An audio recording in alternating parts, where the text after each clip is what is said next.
And I think that's what's unique about you. And it kind of just dawned on me is like most hunters get comfortable doing one thing and they do it the rest of their lives that way. Mm-hmm. And it's like you really focus on like sharpening the knife that you have in your pocket that's dull, you know, instead of always bringing out that one I'm good at and that sharp knife. It's like well, not to talk about turkey hunting, but you were just talking about like you'll set goals even turkey hunting where like I want to see a bird come in and attack decoys, and you won't shoot a bird unless it attacks your decoy. So it's like, I don't know, that's something people can learn is like, I think we get a couple things. We either get so fixated on we have to kill a buck this year that we just kind of fall back into our comfort zone on what has worked, whatever that may be. You know, there's all kinds of different tactics that people use. Or two, we just don't think about like improving as a deer hunter, right? We just think about like, this is a hobby, or we're going to go out here and do what we always do because it's fun. That's fine too. But you have a unique way of like, I want to get better at all aspects of deer hunting, and some people struggle with that. It's funny because when I listened to my very first podcast I ever did with Wired to Hunt, it was 8-10 years ago. But I said, even back then, even though I could barely speak because I was so nervous, I even said back then, like, I don't really care about how many big bucks I shoot. I'm always thinking about how I can get better. That's it. The bucks come, you know. I'm always thinking about, because I had a hard time, like, you know, I started shooting nice deer in Michigan fairly early. You know, I shot a spike was my first buck, got him the first year. My second year, I shot 2 does. My third year, I shot a 6-point.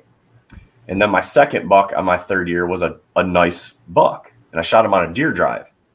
And everybody was like, there was a group of guys and everybody could not believe how big this buck was. And he was probably 115 inches. And they were like, this was on a piece of private ground. I got invited. They stuck me in the gar hole. And here comes a buck. And I shot him with a shotgun and dumped him. And they had owned that farm for 30 years. And that was the biggest buck ever taken off there. And they could not believe it. And I was like, wow, like I really did something here. And to me, I shot a state record, right? You know, to me, it felt like a state record. I was like, I'm looking at it on the ground. I'm like, is that a state record? You know, I didn't know. And come to find out, it's like probably a nice 2-year-old buck. Yeah. But you know what it did? It's like, it made me realize how rare shooting a nice buck here was. So from that point on, that's all I wanted to do. I wanted to shoot nice bucks. So I never really went through that process of shooting a bunch of like does and 1.5-year-old bucks. I mean, I shot a lot of 2-year-old bucks and 3-year-old bucks, but like that was it. That was the start of it. And then it was like, okay, I got to learn how to shoot these with my bow. And then I got to learn who's shooting them here in Michigan consistently. There's only like 1 or 2 guys, you know, that we know of. So then I started learning from those guys. And before I knew it, like that's what I was doing. I was doing it in Michigan. And then I started killing, you know, 2- and 3-year-old bucks, then 3- and 4-year-old bucks, then 4- and 5-year-old bucks. And it just kind of built. But I quickly found out, like, you know, when I was learning from these people, they each had their own style. And it was really interesting to me. Like, they were so successful, but like, this is the way they hunted. And yeah, they might have a kill here and there that was like out of the box a little bit, but it wasn't really planned. And then, you know, I'd learned from this guy, and he hunts kind of different, and he's maybe killing some of his bucks at a different time of year. And then I learned about a guy named Jesse Coots in New York that's on Archery Talk, and I'm like, man, this guy's killing an early season buck every year. He made a post, you know, with this beautiful buck, and he's like, he wrote this big long story out, and he's like, I've been able to kill my target buck every year on opening day for 5 straight years. And I'm like, what? You know, like, and like, I hadn't killed an early season buck yet. I was like, I got to know this guy. So I reached out to him. Now we're super close friends. I learned from him, and I learned his tactic, his very aggressive tactic, and his kind of like in whatever means necessary style.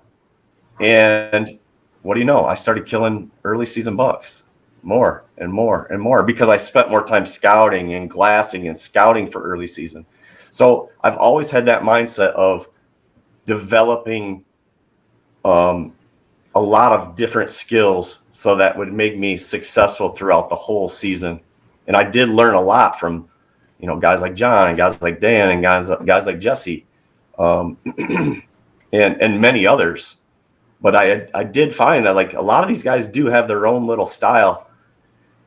But it bothered me to be like, oh, I was only killing them during the rut, and I couldn't really kill them consistently early, and I couldn't really kill them consistent late, but these other guys could. So I was like, no, like I don't like that they can do that and I can't. Like I got to learn from them. Like I was happy for them, but like I need to know that. I need to figure this out. So I've always had that mindset, and then it started transforming into, all right, I can kill them in the swamps, I can kill them in the marshes, I can kill them in farm, I can kill them in river bottom. I've been doing that consistently. Now the hills. Now I got to travel. So then I started traveling. Same thing, I start to pick out guys who's good in the hills, learn from them. And then I started just trying to diversify my hunting experience so that I was effective not only early through late, but now in multiple states, multiple terrains, multiple different types of hunting pressure. But it was all by choice. I was picking these challenges out and trying to get better in them. And then it's transformed into, okay, I'm going to hunt them from the ground. Okay, I'm going to kill them from, kill them with a decoy. Okay, I'm going to kill them with a handheld decoy. And I've done it all, and then, and, not always great. It's not always graceful. And I fail all the time. But like all these little things that I see people doing and I know is effective, like I'm finding there's little situations and scenarios where these tactics, these little kind of more off the wall, obscure, unique tactics, they're what you want to pull out in those moments if you have that kind of in your toolkit. So I've just always had that mindset of like, I just want to get better. Like there's guys that have bigger, big walls, 180-inch deer. And that's never really, don't get me wrong. I want big giant bucks like that, 180-inch deer, but I've killed a lot of good bucks, all on DIY, all on stuff anybody can hunt. And I search more for like that experience and that challenge and things that I feel like are going to make me better. So I've just always had that mindset, and I was that way as like an athlete.